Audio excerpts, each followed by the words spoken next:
sebetulnya Ah, kalau Abang berharap lebih banyak pemain Indonesia yang bisa bermain di luar. Karena apa? Karena menurut Abang dari pengalaman waktu itu kan sempat juga bermain setahun di Malaysia.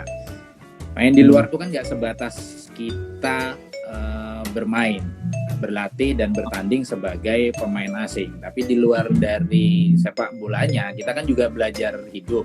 Kayak Yanto sekarang sendiri, apa-apa harus sendiri ya kan, harus menyesuaikan, harus disiplin, harus adaptasi. Itu loh yang yang mungkin belum ditangkap secara benar oleh pemain kita. Karena kalau ngelihat dari potensi sebenarnya kan kita kalau di ASEAN juga iya bisa lah, masa iya kita nggak bisa keluar ke Malaysia, Thailand, atau Vietnam mungkin. betul.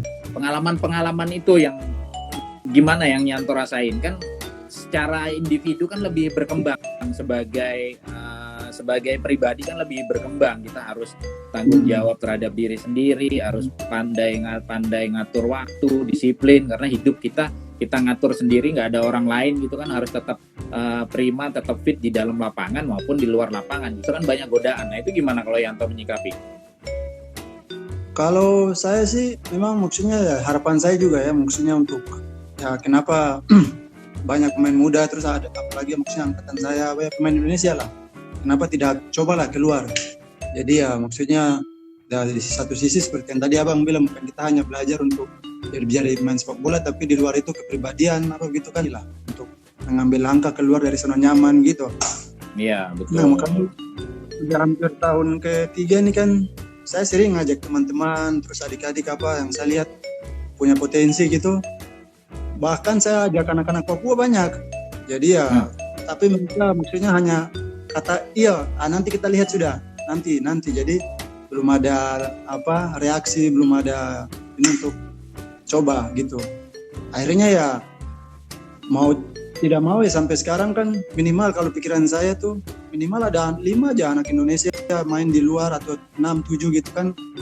Berarti kita membuka apa wawasan untuk generasi kita, teman kita bahwa mereka main di luar bisa, kenapa kita tidak bisa? Jadi akhirnya kan mereka berlomba-lomba untuk apa bisa mengejar kita. Terus dalam arti kita ketika sampai di sini kan kita seperti membangun jembatan kan. Jadi kalau kalian mau datang kan kita bisa sama-sama bisa saling membantu.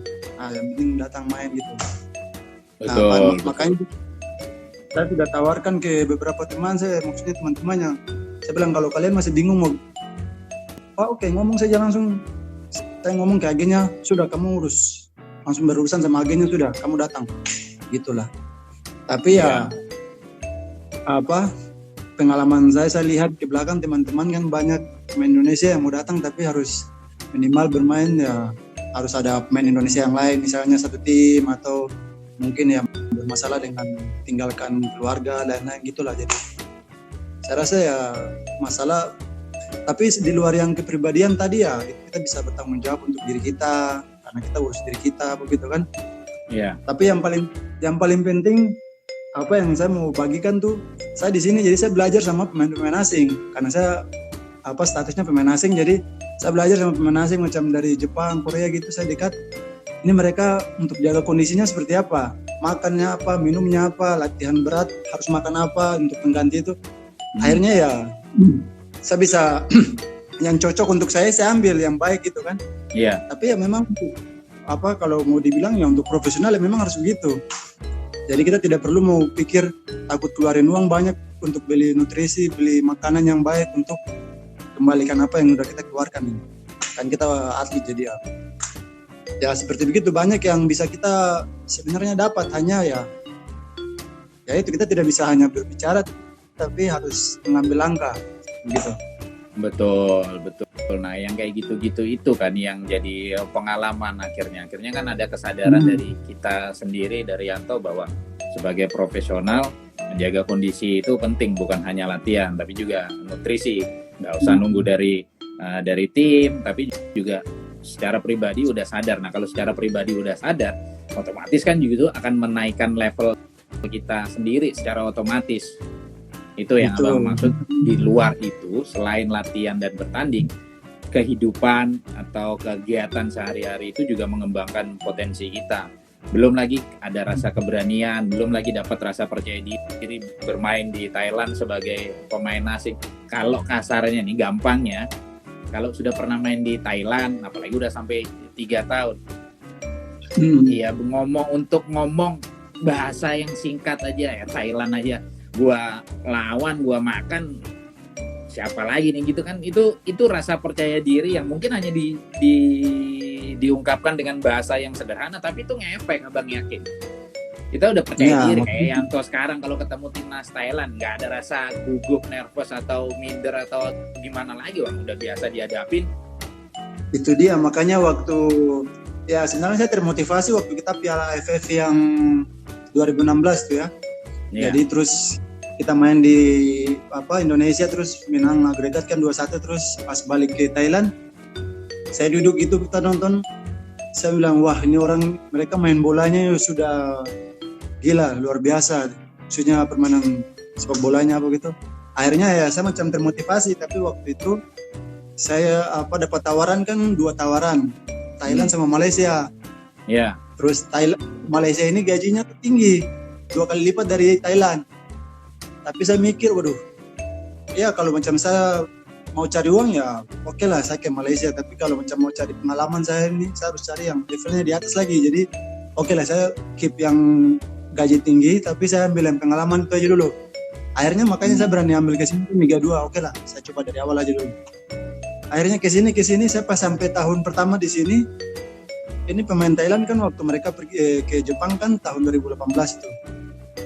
Nah, jadi akhirnya saya lihat, maksudnya secara keseluruhan udah berapa bulan di Thailand, terus saya lihat, wah ini sepak bola mereka ini udah beda jauh, maksudnya udah beda jauh dengan kita di Indonesia.